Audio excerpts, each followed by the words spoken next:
नव्या ने मन बना लिया था कि वो सारी सच्चाई ऋषि को बता देगी। बोलो नव्या। उस रात हे बेबी। ये आवाज सुनते ही नव्या ने खुद को सच बताने से रोक लिया। कनिका का चेहरा देखकर नव्या को याद आ गया कि कैसे उसने ये सब कुछ ऋषि को हासिल करने के लिए किया था। अगर कोई ऋषि से शादी करेगा तो वो मैं हूँगी। कनिका की चाल नव्या समझ चुकी थी। वो जानती थी कि कनिका ने ऋषि को अपने प्यार में अंधा कर दिया है, इसलिए वो चाहे कितनी बार भी सच बोलने की कोशिश कर ले, ऋषि उस पर कभी भरोसा नहीं करेगा। बिल्कुल सही टाइम पे आई हो कनिका, हमेशा की तरह। नव्या, तुम अपनी बहन से ऐसे कैसे बात कर सकती हो? वो आई है सही वक्त पर। जो तुम चली गई थी वही थी मेरे साथ। जो तुमने तोड़ दिया था उसी ने जोड़ा। तुम्हें उसे थैंक्स कहना चाहिए। करेक्ट, मुझे कनिका को थैंक्स बोलना चाहिए और मैं थैंक्स बोलूंगी। Thank you so much Kanika for everything. और अब मुझे नहीं लगता कि तुम्हें मुझसे कोई सवाल करना चाहिए। आप दोनों की सगाई हो रही है ना, तो आप दोनों खुश रहिए and please for God sake leave me alone. देखा इसका एटीट्यूड। बेबी छोड़ो ना, हम अपनी एंगेजमेंट में ध्यान देते हैं ना। वैसे भी इनका ध्यान रखने के लिए पापा काफी है। उन्होंने डेफिनेटली इनके बारे में कुछ सोचा होगा, है ना?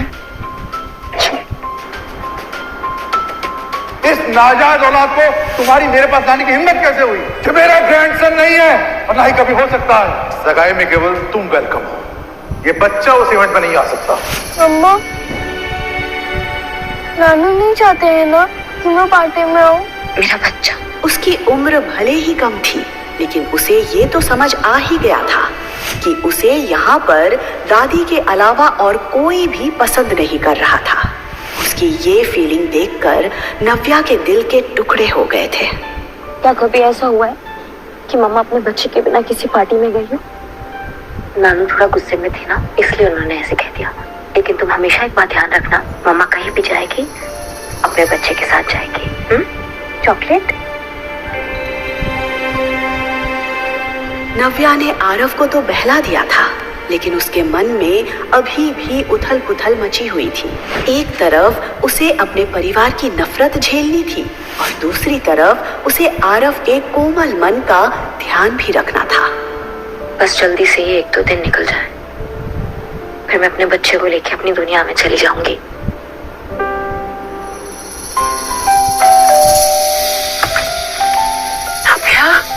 नव्या आरव को लेकर अपने दादी के घर पहुंची। दादी ने नव्या और आरव को ढेर सारा प्यार दिया, जो वो अपने पापा से एक्सपेक्ट कर रही थी। आज एंगेजमेंट पार्टी थी। ऋषि शेखावत और कनिका सिन्हा की सगाई होने वाली थी।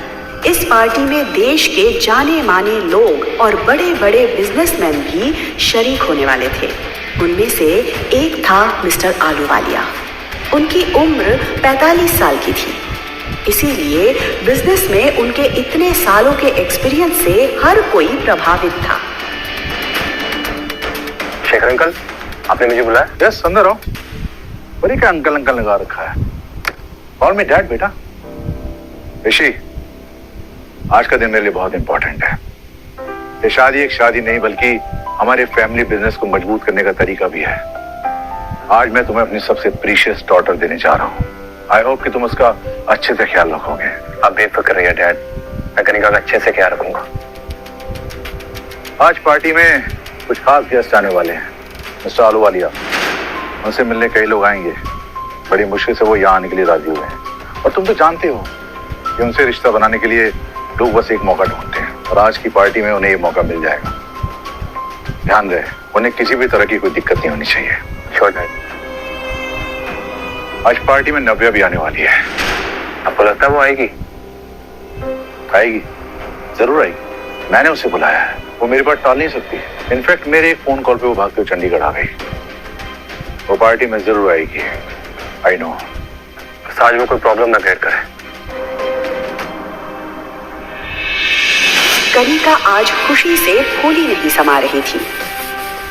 ओह, सच ए ड्रीमी एंट्री। आई विश मेरे लिए भी कोई ऐसा ही अमीर राजकुमार आता।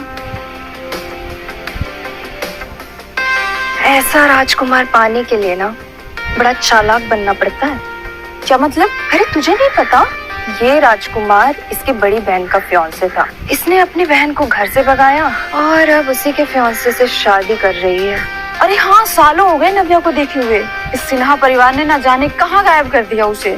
अरे मैंने तो सुना था 6 साल पहले नव्या और ऋषि की शादी होने वाली थी, पर अचानक क्या हो गया? कहाँ चली गई? ये शिखा ने भी तो वैसा ही किया था।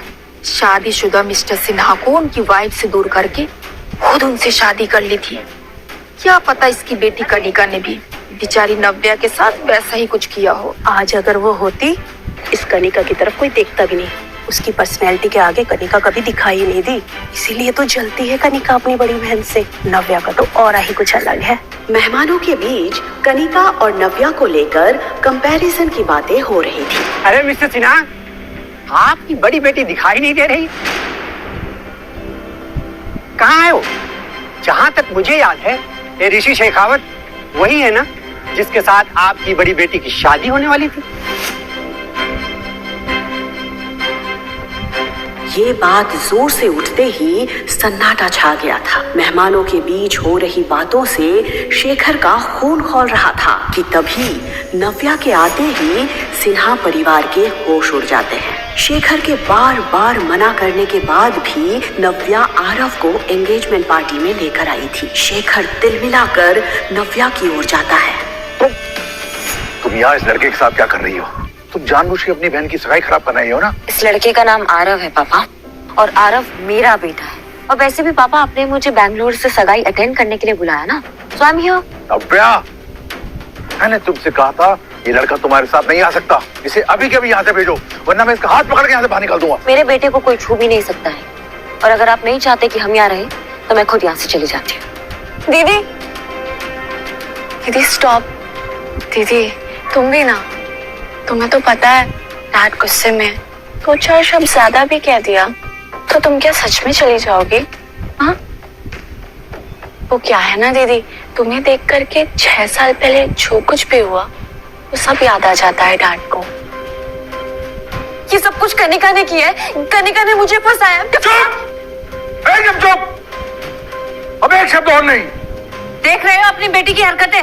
एक तो शेखावत परिवार के सामने हमारी इतनी इंसल्ट करवाई, ऊपर से माफी मांगने की जगह मेरी बेटी को मारने चलिए। निकल जाओ अभी के अभी इस घर से। अब सिन्हा परिवार से तुम्हारा कोई रिश्ता नहीं। पापा, अब मेरी सिर्फ एक ही बेटी है, कनिका। पता नहीं क्या कुछ नहीं सहा उन्होंने, थोड़ा गुस्सा है। तुम गुस्सा थोक दो ना। आज मेरी एंगेजमेंट है। I need your blessings. उसका चेहरा देखकर नव्या समझ गई थी कि वो क्या साबित करना चाहती थी। डैड, आप ही समझाइए ना दीदी को। मेरी बातों का तो जैसे असर ही नहीं होता है इन पे। शेखर गुस्से में आरव की तरफ देख रहा था। फिर अचानक उसका ध्यान मिस्टर आलूवालिया पर गया। उसने अपने दिमाग को ठंडा किया। ठीक है, तुम रुक सकती हो, लेकिन एक किनारे चुपचाप खड़ी रहना। मैं नहीं चाहता तुम्हारा बेटा आरव यहाँ वहाँ घूमे और लोग इसे देख के 10 सवाल करें। क्या नव्या मान लेगी शेखर की बात? क्या चल रहा था शेखर के दिमाग में? क्या मिस्टर आलूवालिया के साथ मिलकर कोई और साजिश रचने वाला है शेखर नव्या के खिलाफ? मिस्टर आलूवालिया, ये मेरी बेटी नव्या है। अगर आप हाँ गए तो मैं अभी रिश्ता पक्का कर दूं। मिस्टर आलूवालिया, मुझे नहीं पता पापा ने आपसे क्या बात की है, but let me tell you one thing, मुझे आपसे शादी नहीं करनी है। अगर आपको ऐसा लग रहा है कि मैं एक सिंगल मदर हूँ या आरव मेरी वीकनेस है इसलिए मैं आपसे शादी कर लूंगी, तो आप बिल्कुल गलत सोच रहे हैं। आरव मेरी वीकनेस नहीं है, वो मेरी स्ट्रेंथ है, और उसकी परवरिश करने के लिए मुझे किसी की जरूरत नहीं है।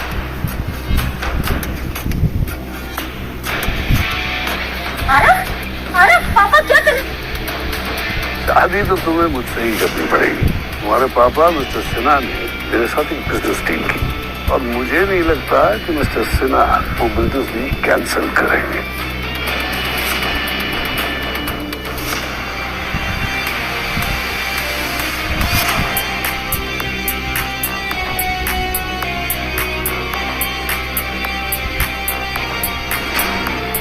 मिस्टर आलूवालिया, लगता है वो अपनी हरकतों से बाज नहीं है। अविनाश आहूजा को जोर जबरदस्ती बिल्कुल पसंद नहीं।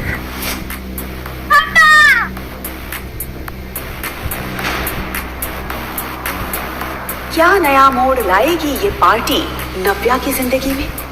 जानने के लिए सुनते रहिए द रिटर्न, सिर्फ पॉकेट FM पर।